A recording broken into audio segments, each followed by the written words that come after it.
When I pray for Haiti, I don't pray for like you do a friend, but more like a loved one on a deathbed, because the earthquake didn't bring death as much as it just revealed it. See, Haiti's been walking dead for a while now, from being tied down by oppressive regimes for decades, having embargo placed on them in 1806 because Europeans didn't want an independent black nation to get paid, being occupied by foreign forces, having natural resources become depleted, paying the French millions because you have the audacity to fight for your freedom, and those who want to be it find themselves in a boat over choppy seas in order to achieve it, and those left behind might be found crying, because when you live in a country where the average person makes only a couple of dollars a day, sometimes you can't help but feel defeated, and there's the kidnappers that can leave you in pieces. So when I see the earthquake affect everyone from old men and women to an unborn fetus, I get on my knees and pray. And usually I begin by giving God praise, but this time I'm just stuck wondering why.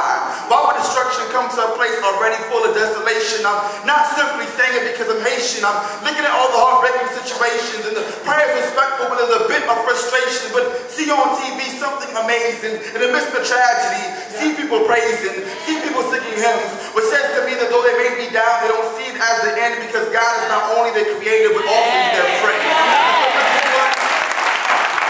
Message one is, maybe I should just give thanks. And I started thinking about how my family made it to the States. My mother's mother made sure that like 4 kids she had in Haiti and the 2 she had here would eventually end up in the same place. Because for her, the united family was poignant, and she would do things like go to school to learn English and do menial jobs like clean toilets. And even though there were days when they could only eat 1 meal, somehow they made it. So at the age of 82, you can still see my grandmother singing God's praises. My father's mother worked in a factory and didn't allow herself to be consumed with whether or not she and her 2 sons would be able to make it in this new land adequately. And though she could barely speak the language, she instilled in them that if you ever dream, all you need is a will, and you will obtain them. So whether it's in the early morning or in the day's end, close to the age of 85, you can still see my grandmother on her knees praying. So I look at my opportunities, and not only am I thankful, but I'm grateful. And the other message is this: that sometimes certain things gotta be destroyed because they needed to be rebuilt. Like sometimes you gotta lose something in order for you to heal.